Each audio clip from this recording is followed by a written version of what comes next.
23ଟି ଦେଶକୁ ବ୍ୟାପିଲାଣି କରୋନାର ନୂଆ ଭ୍ୟାରିଆଣ୍ଟ। ଶ୍ରୀକାଡ଼ା ଭାଇରସ୍ କ'ଣ, ଭାରତ ଉପରେ ରହିଛି କେତେ ପ୍ରଭାବ? ତେବେ କ'ଣ ରହିଛି ସମ୍ପୂର୍ଣ୍ଣ ଅପଡେଟ୍ ଆସନ୍ତୁ ଜାଣିବା। ତା ପୂର୍ବରୁ ଚ୍ୟାନେଲରେ ନୂଆ ଥିଲେ ଚ୍ୟାନେଲଟିକୁ ସବସ୍କ୍ରାଇବ୍ କରି ରଖନ୍ତୁ ଏମିତି ଗୁରୁତ୍ୱପୂର୍ଣ୍ଣ ଅପଡେଟ୍ ସବୁଠୁ ପ୍ରଥମେ ପାଇବା ପାଇଁ। ଆମେ କ'ଣ ସମ୍ପୂର୍ଣ୍ଣ ରୂପେ କରୋନା ଭାଇରସ୍ ଠାରୁ ମୁକ୍ତ ହୋଇଛନ୍ତି କି? ହୁଏତ ନୁହେଁ। ଯେତେବେଳେ ଆମେ ଅନୁଭବ କରୁଛୁ ଯେ ସବୁକିଛି ସ୍ୱାଭାବିକ ହୋଇଗଲାଣି, ସେତେବେଳେ ଭାଇରସର ଏକ ନୂଆ ରୂପ ବିଶ୍ୱର ଦ୍ୱାରଦେଶରେ ଆଘାତ କରୁଛି। ଏଥର ସହରର ଚର୍ଚ୍ଚା ହେଉଛି ସିକାଡ଼ା। ଆସନ୍ତୁ ଏବେ ସିକାଡ଼ା ବିଷୟରେ ଆଲୋଚନା କରିବା।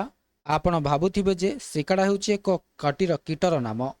ବାସ୍ତବରେ ଏହା କୋଭିଡ୍-19ର ଏକ ନୂଆ ଭାରିଏଣ୍ଟ, ଯାହା ସାରା ଭାରତ ଆମେରିକାର ନିଆଁ ପରି ବ୍ୟାପିବାରେ ଲାଗିଛି।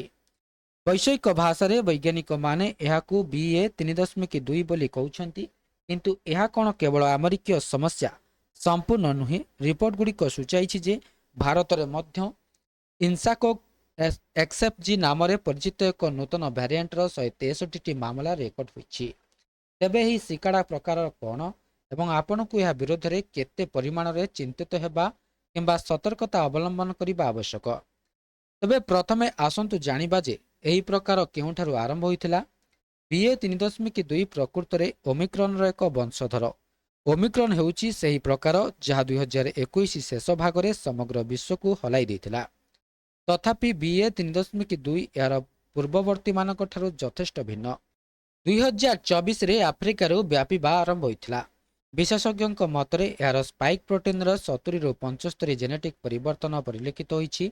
ସ୍ପାଇକ୍ ପ୍ରୋଟିନ୍ ହେଉଛି ଭାଇରସର ସେହି ଅଂଶ ଯାହା ଆମ ଶରୀରର କୋଷଗୁଡ଼ିକରେ ଏହାର ପ୍ରବେଶକୁ ସହଜ କରିଥାଏ।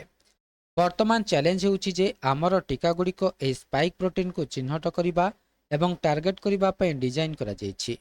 କିନ୍ତୁ ଯେତେବେଳେ ପ୍ରୋଟିନ୍ ନିଜେ ଏତେ ବ୍ୟାପକ ପରିବର୍ତ୍ତନ ଆସେ, ଟୀକାଗୁଡ଼ିକ ଏହାକୁ ଚିହ୍ନିବାରେ ବିଫଳ ହୋଇପାରେ।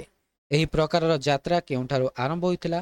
ଗବେଷକମାନେ ପ୍ରଥମେ ନଭେମ୍ବର 2024ରେ ଆଫ୍ରିକାରେ BA.3.2 ଚିହ୍ନଟ କରିଥିଲେ। ଏହା 2025ରେ ଏହାର ବିଶ୍ୱ ବ୍ୟାପିବା ଆରମ୍ଭ କରିଥିଲା ଏବଂ ଫେବୃଆରୀ 2026 ସୁଦ୍ଧା ଏହା ବିଶ୍ୱର 23ଟି ଦେଶରେ ଏକ ପଦସ୍ଥାପନ କରିଛି।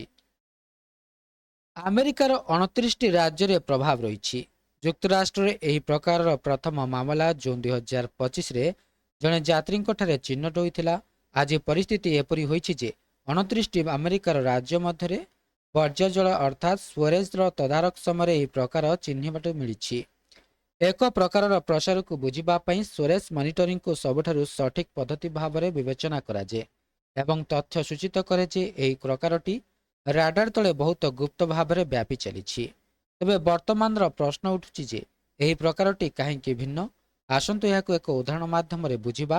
କଳ୍ପନା କରନ୍ତୁ ଯେ ଆପଣ ଆପଣଙ୍କ ସ୍କୁଲରେ 25 ବର୍ଷର ପୁନର୍ମିଳନରେ ଯୋଗଦାନ କରିଛନ୍ତି।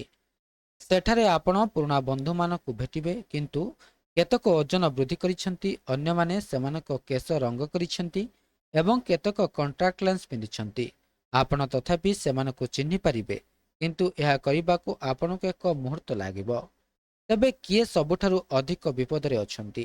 ଆମର ପ୍ରତିରକ୍ଷା ପ୍ରଣାଳୀ ଏବଂ ଏହି ନୂତନ ଭ୍ୟାରିଆଣ୍ଟ ସହିତ ଏହା ହିଁ ଘଟୁଛି। ଆମର ବର୍ତ୍ତମାନର ଟୀକାଗୁଡ଼ିକୁ ଜେନ୍-1 ପ୍ରକାରର ଭ୍ୟାରିଆଣ୍ଟକୁ ମନରେ ରଖି ଡିଜାଇନ୍ କରାଯାଇଥିଲା, କିନ୍ତୁ BA.3.2 ଯାହାକୁ ସିକାଡ଼ା ମଧ୍ୟ କୁହାଯାଏ, ଆମ ପ୍ରତିରକ୍ଷା ପ୍ରଣାଳୀ ପାଇଁ ଏକ ଅପରିଚିତ ପରି। ପରିବର୍ତ୍ତନଗୁଡ଼ିକ ଏତେ ବ୍ୟାପକ ଯେ ଶରୀରର ପ୍ରତିରକ୍ଷା ପ୍ରଣାଳୀ ଏହାକୁ ଚିହ୍ନିବାରେ ବିଳମ୍ବ କରେ। ଏହି ବିଳମ୍ବକୁ ପୁଞ୍ଜି କରି ଭାଇରସ୍ ଆମକୁ ସଂକ୍ରମିତ କରେ। ତେଣୁ ଆମେ ଭୟଭୀତ ହେବା ଉଚିତ କି? ଏବଂ କ୍ରିଟିକାଲ କେୟାର ବିଶେଷଜ୍ଞମାନେ କହିଛନ୍ତି ଯେ ଏପର୍ଯ୍ୟନ୍ତ ଏପରି କୌଣସି ପ୍ରମାଣ ନାହିଁ ଯେ BA.3.2 ପୂର୍ବ ଭ୍ୟାରିଆଣ୍ଟ ଅପେକ୍ଷା ଅଧିକ ବିପଜ୍ଜନକ କିମ୍ବା ଏହା ଅଧିକ ଗୁରୁତର ରୋଗ ସୃଷ୍ଟି କରେ। ହେଲେ ସଂକ୍ରମଣର ତ୍ୱରାନ୍ୱିତ ହାର ସୂଚାଇ ଦିଏ ଯେ ଏଥିରେ ଅଧିକ ସଂଖ୍ୟକ ଲୋକଙ୍କୁ ପ୍ରଭାବିତ କରିବାର ସମ୍ଭାବନା ରହିଛି। ତେବେ ଏହା ସେମାନଙ୍କ ପାଇଁ ବିଶେଷ ଚିନ୍ତାର ବିଷୟ ଯେଉଁମାନେ ପୂର୍ବରୁ ଦୀର୍ଘକାଳୀନ ଫୁସ୍ଫୁସ୍ ରୋଗ ସହିତ ଲଢ଼ୁଛନ୍ତି କିମ୍ବା ଲମ୍ବା କୋଭିଡ୍ରେ ପୀଡ଼ିତ। ତଥ୍ୟ ସୂଚିତ କରୁଛି ଯେ ଆଜି ମଧ୍ୟ ପ୍ରତି 100 ଜଣଙ୍କ ମଧ୍ୟରେ 3 ଜଣଙ୍କଠାରେ ଲମ୍ବା କୋଭିଡ୍ର ଲକ୍ଷଣ ଦେଖାଯାଉଛି। ତେଣୁ ଯଦିଓ ରୋଗ ଗୁରୁତର ଦେଖାଯାଉନାହିଁ, ଏହା ଦୀର୍ଘ ସମୟ ପାଇଁ ଶରୀରକୁ ଦୁର୍ବଳ କରିପାରେ। ତେବେ ଏହା ଥିଲା ସମ୍ପୂର୍ଣ୍ଣ ଅପଡେଟ୍ଟି। ଭିଡ଼ିଓଟି ଭଲ ଲାଗିଥିଲେ ଭିଡ଼ିଓଟିକୁ ଲାଇକ୍ କରନ୍ତୁ, ସେୟାର କରନ୍ତୁ ଏବଂ ଚ୍ୟାନେଲଟିକୁ ସବସ୍କ୍ରାଇବ୍ କରିବା ପାଇଁ ଭୁଲନ୍ତୁ ନାହିଁ।